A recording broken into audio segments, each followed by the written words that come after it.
Attorney Rufil Fernandez Banyok. Attorney Rufil Fernandez Banyok. Straight to the point. O karon, ania ang inyong anchorman. Eritate, wa kita'y mahimo aron sa pagpakigbatok sa kamaturan, kundili aron sa pagdapig sa kamaturan. Straight to the point. Luzon, Visayas ug Mindanao, Pilipinas ug sa katawhan kutob sa mabot sa tong Sibya sa tibuok kalibutan via internet.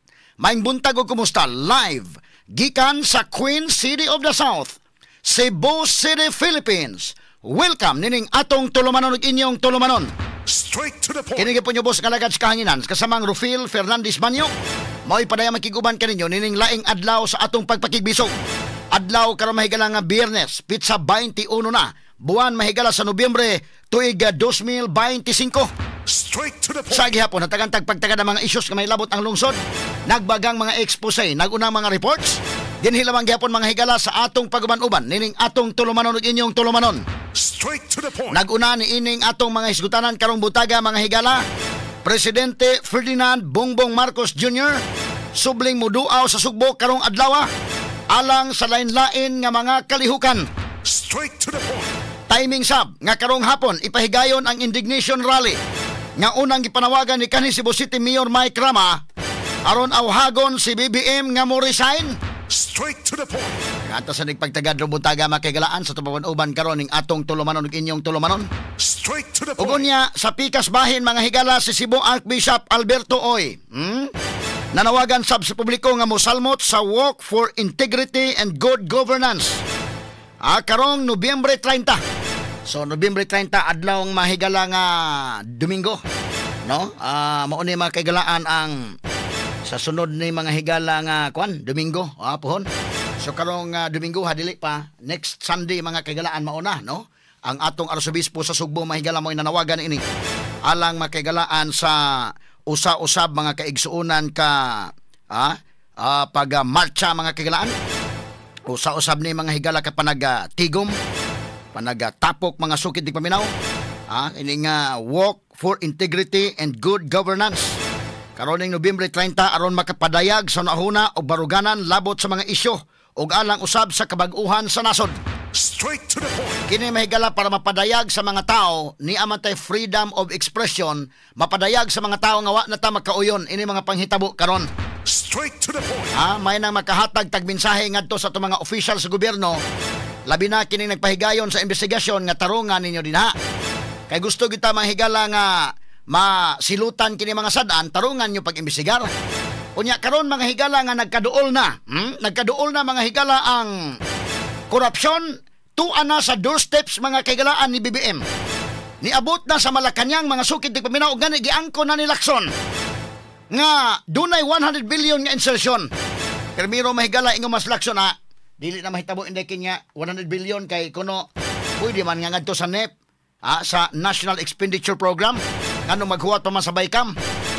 Pero sa ikaduhang video ni Saldico nga doon na sa mga ebidensya ni angko na sa Lacsonon nga naa di ay 100 billion nga insertion pero way labot si BBM matod niya. Way labot si BBM o may labot si BBM ang usa ka facts mga higala nga di na ma-deny ni Lacson nga doon nagi 100 billion nga insertion. Ang ikaduha mahigala mao nga giangko ni Lacson nakaabot na kini mga higala sa Malacañang. Ngani nang resign na mga kagilaan ang kini ang sila si Secretary Pangandaman, Secretary Bersamin, apil na mahigala Secretary Undersecretary Adrian Bersamin, apil na sa Ulaybar, dinha na sa Malacañang, naanas doorstep sa Malacañang. Unya si Lacson nga mo'y chairman sa Senate Blue Ribbon Committee, mura magilaay na hinon pag-imbestigar dahil. Kanus aman ang sunod hearing sa Senate Blue Ribbon Committee. Straight to the Munay point. dakong pangutana. Kay pilti man mahigalang imbestigar karon naa naman ni abot na magyud sa Malacañang. So kanus naman ang sunod nga hearing sa Senate Blue Ribbon Committee mura magilaay na si Lacson.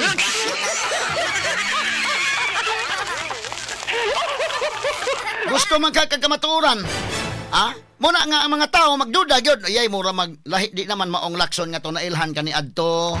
Straight to the Ganta point. ning pagtagad no butaga mga sukit paminaw Kay kinini ang Segwit, chairman sa Senate Blue Ribbon Committee, pangitaon ta man in aid of legislation, but nahibaw man ta mahigala nga do naman mahigalay investigasyon ng Senate aside sa in aid of legislation, mahigala medyo lahi man ilang matang sa pag-imbestigar. Pero karon na ana niabot na sa Malacañang. Kanus aman ang sunod hearing sa Senate Blue Ribbon Committee day.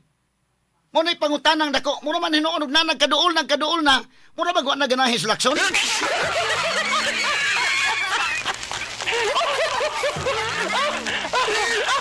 Ato ning klarohon mga sukid tig paminaw ha. Ano butaga tagan tanig pagtagad sa atong uban usab nining atong tulumanon ug inyong tulumanon. Straight to the Kay point. mahimo man nga ang pangutana ini ron labot bas BBM gyud ani o dili. Giabsulto na daan ni Lacson, pero bisan pag giabsulto na daan ni Lacson, ang facts mga higala mao nga dunay 100 billion nga gi-insert unya dunay mga na-involve nga naa sa Malacañang. Ngano di man kana mo imbitaron sa Senate Blue Ribbon Committee? Gusto makatag ka matuoran? Straight to the point. Muni, klaro lang.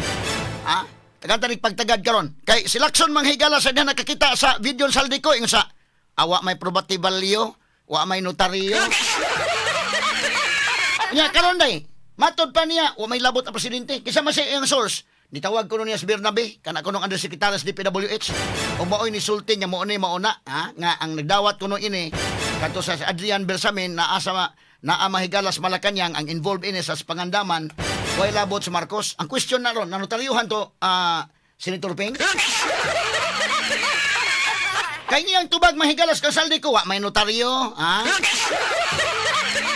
Ani ron, ang gisulting Bernabe, notaryado ni Senator Ping? Di malikayan ang mga tao mangutana lang sad, no? Kay mura man manghigala ba nga ikaw good chairman sa Senate Blue Ribbon Committee, so imong ayuhon din ba kay nga atong tuyo manggod. Ako willing niya punta mo hatag yung benefits of the doubt ni Lacson ba?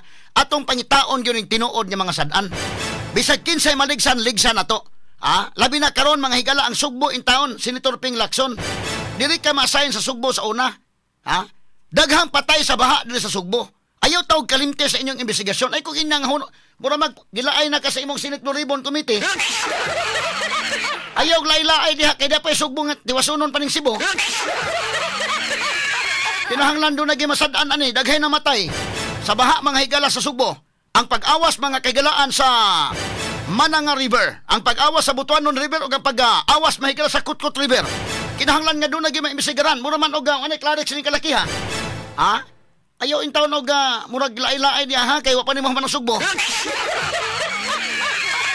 Ganto ning pagtagad lubutaga mga sukitig paminaw.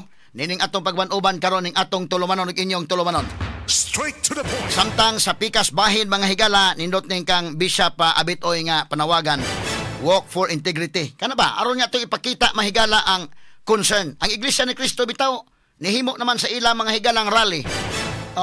Dili sa unang ngato bala nga mapadayag nato unsa ang opinion sa mga tao karon panahon na tarungan ninyo na pag-imbestigar na kay kung inani mga higalang imbestigaron kadturang kontrapartido musamot ang korupsyon o kadaghan.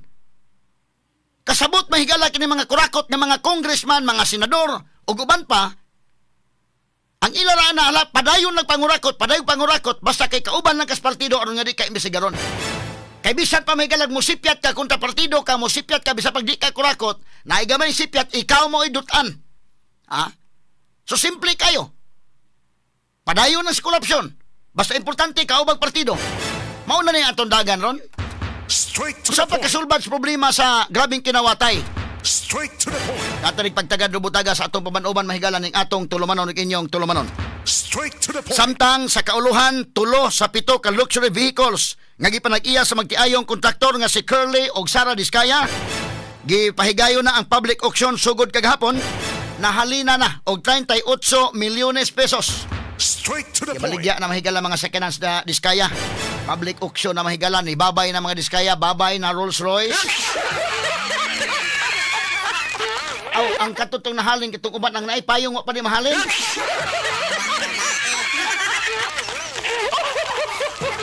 Katong uban nga mga luxury vehicles nahalin na ang katuto ang Rolls Royce nga naipayong wa pa.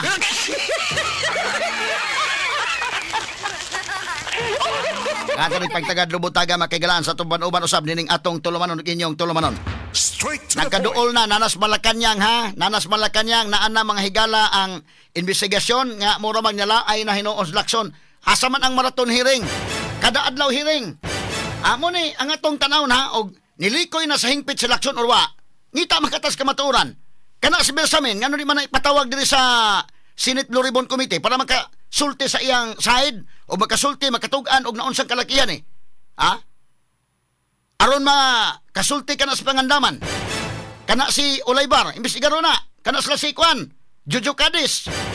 Kana sila si Adrian Bersamin, ang umangko ni Lucas Bersamin. Ay ko gingnam ingos lakson dili kay interparliamentary courtesy nang resign na sila. Si Saldico interparliamentary courtesy. O kini dili naman wa nay parliamentary courtesy ni. Kay di man sila presidente, di man kuan naman ni alter ego. Nagyapoy parliamentary courtesy nga ihatag pero dili sa mas courtesy nga ihatag sa presidente o sa vice president. Si Sara bitaw gikulata mga ni mahigalag nigabot mga kay courtesy sila bisag pag vice president. Straight to the Karon, point. kini mga alter ego niya. Be kana ba? Batayan na to kuno be. Ti selection Michael tinuod niya. Ibitara kuno si Lucas Bersamin be. Di naman na siya kuno resign naman na. Kaha. Ingon ba Lucas Bersamin wa gin taon siya mo resign. Wa na magkadimao niya rong pamahayag sa Malacañang. Straight to the May point. bawaan nila lagi basta magmugna-mugnag istorya di na magkadimao. Former Chief Justice na si Bersamin nya anak lang mga higala lisurasan. Kay bawta kanang anak nga klase executive secretary ka ikaw may little president. Kay bawo ka mahigala nga trust and confidence sa presidente ang imong pagkanaa diha. Pero medyo bastos sa kayo indeken nga tawgan na ka nga wa na ka. Wa pa ganit ka mo submit og resignation letter gi. Announce na dito nga wa na ni submit ng resignation niya gidawat na.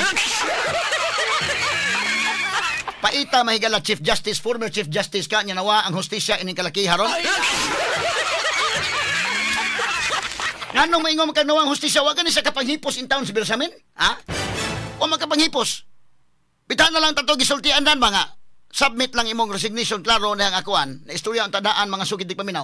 At sa kapanghipos pa naman kay mga files daghan kay mga files diha. Suswa kapanghipos ay gitawgan pagkabuntag mga sugid paminaw nga wa na kay labot. Ha? Pagkahapon wa pa gani mahigala sa makalipot nito sa opisina gi-announce na nga okay na ni resign na o nya gidawat na ang resignation. Diha nang laay ron. Ato ni pagtagad lubutaga mga kaigalaan suban-uban usab ning atong tulumanon inyong tulumanon. Straight to the Ang point. history sa pikas bahin maoy mo decide. Asa sila mahigala niining political career karon ni Senator Amy Marcos. Ang uban gilainan nga nakaako siya paghimo na siyang igsuon apan ang uban sad niingon mo nay sakto nga gihimo ni Amy kana na ang pagbutyag og unsa na ning kalakiharon mahigala og unsa din nahitabo ning iyang igsuon.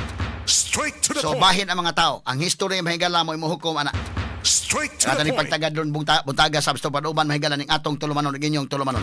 Straight to the Kini point. guban pang may sutanan niya mabati exclusive over DYHP RMN Cebu 612 sa dial sa inyong mga radyo ug sa 93.9 IFM.